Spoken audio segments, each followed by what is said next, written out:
what's coming from my heart right now is, maybe you're watching this and saying, maybe I need to hedge. You know, if you work from 8 p.m. to 4 in the morning, will your dreams come true? No, you might not be good enough. You might have not picked the right product. But are we living in a world in 2012 that's so much better than your parents and grandparents and great-grandparents' generation because assholes like me can make videos when I'm 30,000 fucking feet in the air? Yes.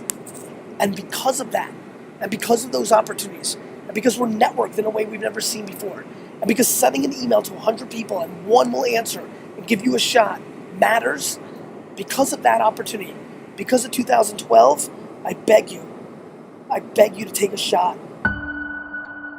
Let me tell you a thing I don't talk about a whole lot that I've talked about a little bit if you really follow me, which is the following. In my 20s, I spent an enormous amount of time hanging out with 90-year-old people. A lot. It was a strategy. I was like, fuck it, these people did it, right? Let's see what they have to say. What happened last night in Soho, in the middle of London? I'm watching you on Periscope. You kind of had this flash mob. I think you put it out on Snapchat. Yes. And hundreds of people were there, like on a Tuesday night at 10:30. Last night was something I probably will, it's funny, I told the team, I'm like, I will fundamentally remember this night my whole life. Last night I did something I haven't done in a long time. Early Twitter, 2007, 2008, I could tweet and say I'm going to a pizza shop and 20 people would show up and it'd be incredible. Obviously I'm doing a big book signing event in London today, and I saw a lot of people tweeting and snapping and Instagramming that they were disappointed that they couldn't make it. So I'm like, you know what? Put out on Snapchat, I said, hey, tonight after dinner, I'm gonna go pick some spot. Come and meet me. 10 p.m. Soho area, more details to come. And I put that out on Snapchat and Instagram, and we sat and had dinner, and I said, we were debating how many people would show up. If I would've tweeted this, I mean, you saw it. This has been more time, but like, that 7 or 8 would have been 20. And this is now. We did the show. And I was like, man, if 50 people show up, then I feel like my brand is really doing something, like something's happening here. And there was 250, 300 people. It was complete insanity. It was super humbling. I mean, it started at 10:30 at night. We were there till 1:30 in the morning. People literally stood there for an hour and a half, 2 hours, 3 hours just to take a selfie or ask a question. Steve Ross is my business partner. He's 75 years old. Oh my God. He's fucking on fire. I can text him right now. He'll fucking be like, what? Like 75. That's you got minimum 20 prime years. Okay. Forget about years, prime. I don't even know how to put into words the level of gratitude and humility that you have to feel as a human being, that in a couple of hours in a country you don't live in, that people would show up to that level. It was a super cool night for me, man. I'm just glad I got to have this conversation with you because I've dreamed it so many times. So. Thank you, brother. Thank you so much, man. I told people last night, it's not about money. You were like, what do you want to do? You want to change the world? Okay, then go do that. That was an interesting moment with those two girls. Yeah. Like, what do you want? Because if you want to, they're like, we want to help people. I'm like, oh, you don't need any money really to help people. Like, look, I mean, I live in an apartment now. It's crazy to me that I don't need a big house. You grow up, you're like, you don't need a lot of room. With less room, you don't need less stuff. I don't need 5 70-inch TV screens. I don't need a watch. I don't even wear a watch. I don't need a cool watch. I don't need a boat. Like, I need the game. I know myself. I need the game. And that's how I act. Other people want, things that they don't really need, things that aren't gonna make them happy. They're not fulfilled inside. And so I'm trying to always challenge people to get to their true self, because once you understand yourself, D-Rock loves to tell stories in video form. And so then do that. Self-awareness is maybe you should be number 2, number 5, number 7, number 12. Maybe you should be an accountant, not an entrepreneur. Because you could become the CFO of an entrepreneur's company and make $1 billion. Number 72 at Facebook made a lot more money than number 1 of almost every business that has come out in the last 10 years. So there's just, to me, self-awareness is what are you good at? What do you like? What puts you in a position to be successful? I mean, I have some entrepreneur friends. I have one relative, entrepreneur friends, that I think that they should be a full-time mother. I think she's making a huge mistake. She stinks as an entrepreneur. She has incredible EQ and amazing leadership. And I don't know, You just don't meet 90-year-olds that talk about how pumped they are that they made an extra $100,000. Like, they don't exist. Right. They talk about regret of not doing what they, go talk to 90-year-olds. They regret. They talk about regret. I wish I did, literally, inevitably, I do this.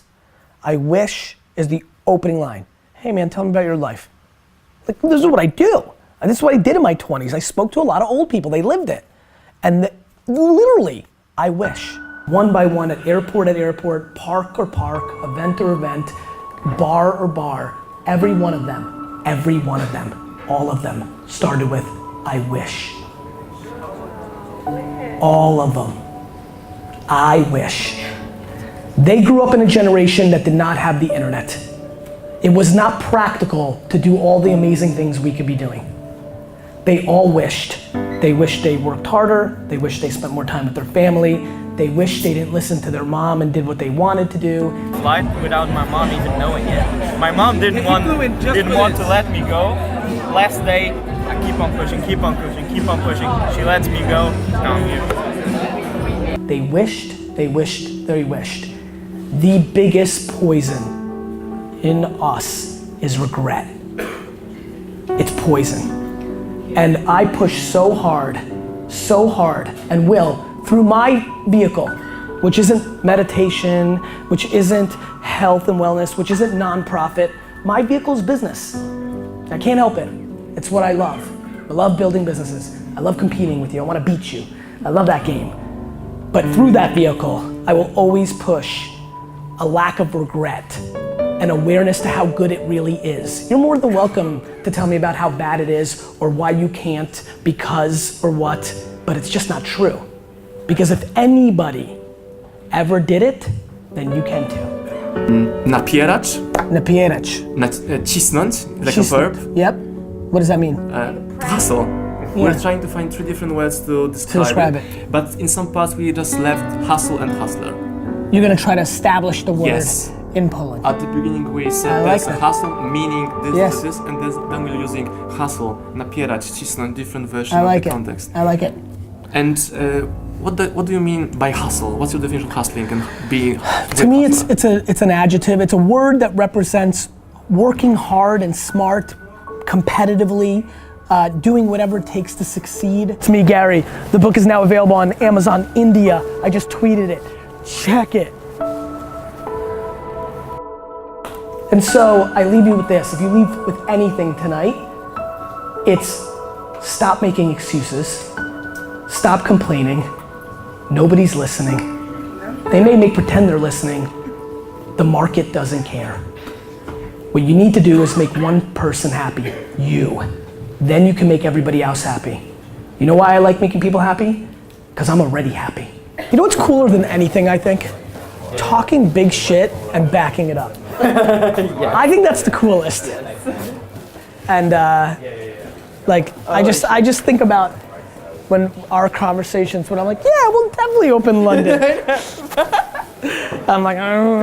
3.5 years ago, when it first came up. That's so Can't believe it's so real. Like, we did it. And so I implore you to take this last little rant and really look at your fucking face and understand, are you doing the things that are putting you in a position to succeed? Not just in a business world, but in life, because it's super important. In the building, Vayner World was a major success. Amazing. You 6th crushed it, Roger. interview, 6. legendary. Because boy, when you're happy in life, your fucking business can roll. And so I'm just trying to figure it out. And I've been trying to figure it out in front of you for the last 7-8 years, trying to figure out the unlocks, EQ, IQ, self-awareness, hustle. I don't know what they are. You know why? Because like I told my man, it's 330 different unlocks. And so I'll go to all of them. They're all tried and true. And one might hit you. Yeah, it was hard work because I'm actually lazy. I talk a good game, but I'm full of shit. Or it might be something else. But fuck, one fucking life. One life, my friends, one time. And honestly, I'll leave you with this because a lot of you need it. How you make your money is more important than how much you make.